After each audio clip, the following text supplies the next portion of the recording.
তো যারা মিষ্টি পছন্দ করেন না তারা এই টক ঝাল গোটা আমের কাসুন্দি দিয়ে এক থালা ভাত খেয়ে নিতে পারবেন। তাই এইটা বাড়িতে ট্রাই করবেন, ভিডিওটা দেখবেন একটু স্কিপ না করে, ভালো লাগবে আপনাদের। নমস্কার বন্ধুরা, সবাই ভালো আছো তো? আজকে আমি চলে এসেছি ছোট্ট অনন্যা রান্নাঘরে। আজকে আমি বানাবো গোটা আমের কাসুন্দি। এই যে গোটা আম দেখছেন, এটা আমি জানতাম না, কিন্তু আমার শাশুড়ি মা বানাতেন, তাই দেখে আমি শিখেছি। তো আপনারা ইউটিউবে দেখেছেন কিনা আমি জানি না, তো আমি বানাচ্ছি, আপনারা দেখতে থাকুন।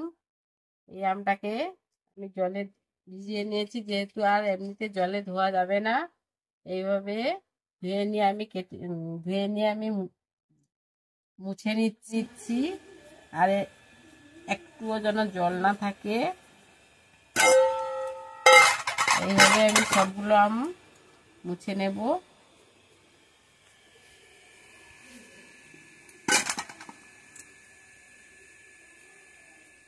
তো বন্ধুরা দেখুন, আমি এই আমটা এইভাবে কেটে নিচ্ছি।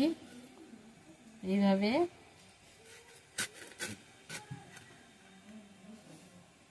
পুরোটা কেটে দেবে না, তাহলে গোটা আমের কাসুন্দিটা হবে না। তাহলে যদি আমি এভাবে পুরোটা কেটে দিই হবে না, আমি এইভাবে কাটবো, এই কিছুটা থাকবে, এইভাবে চারখতি করে নেব, একদম ভিতর থেকে বীজটা বার করে দেব।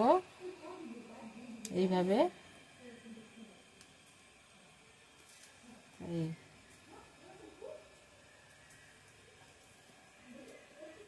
এইভাবে বীজটা বের করে নিয়েছি, দেখুন সুন্দরভাবে। এবারে আমি রেখে দিচ্ছি। এইভাবে সবগুলো আম আমি কেটে নেব। আমি 1 কেজি মতো আম নিয়েছি, সবগুলো কেটে নিয়েছি। এবারে আমি লবণটা সবগুলোর ভিতরে একটু একটু করে দিয়ে দেবো।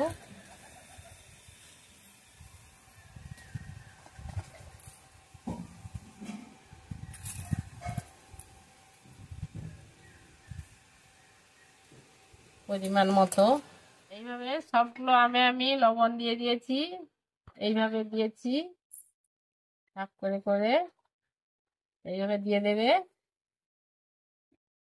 সবগুলো আমার আমের লবণ দেওয়া হয়ে গেছে, তো আমি 1 ঘন্টা মতো রেখে দেব, তারপরে ফিরে আসছি।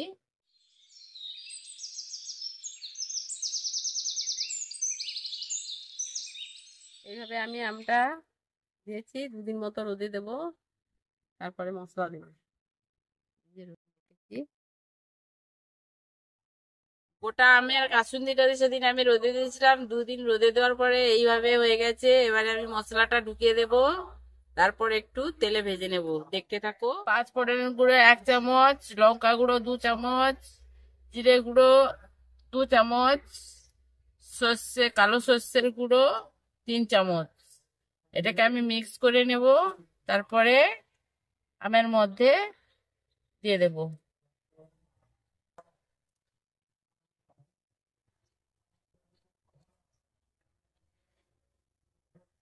এর মধ্যে আমি একটু সর্ষের তেল দিয়ে দেব।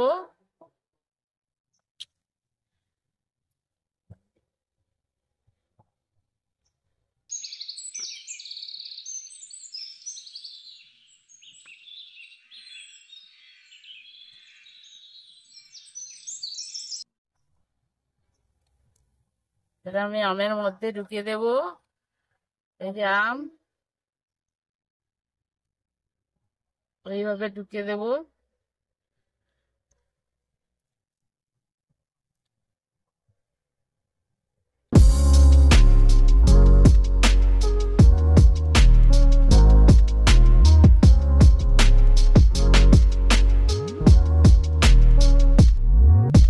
আমি কড়াইতে 100 গ্রাম মতো তেল নিয়েছি।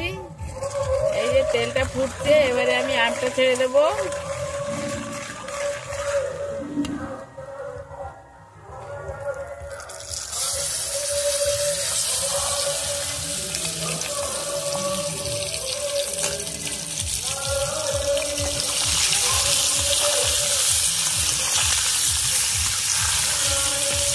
আস্তে আস্তে নাড়াচাড়া করতে হবে, না হলে মশলা গুঁড়ো বেরিয়ে পড়বে, খুব আস্তে আস্তে।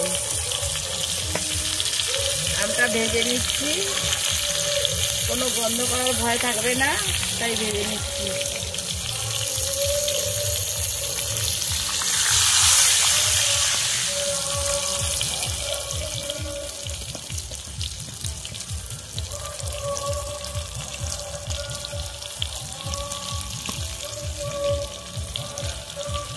আমার গোটা আমের কাসুন্দি রেডি, দেখতে থাকো। এবারে আমি নামিয়ে নিচ্ছি, বেশি ভাজবো না, এই হালকা করে ভেজে নিয়েছি, এটা তেলে জমানো থাকবে।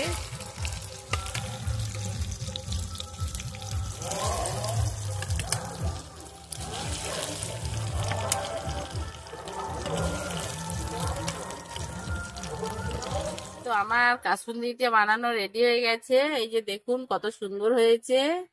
আপনারাও বাড়িতে ট্রাই করবেন। আমি আমার শাশুড়ি মার কাছ থেকে শিখেছি এই কাসুন্দিটা বানানো, তো খেতে খুব ভালো লাগবে। এটা জারের মধ্যে ভরে তেলে চোবানো থাকবে, রোদে দিয়ে রাখবে মাঝে মধ্যে, তাহলে আচারটা ভালো থাকবে।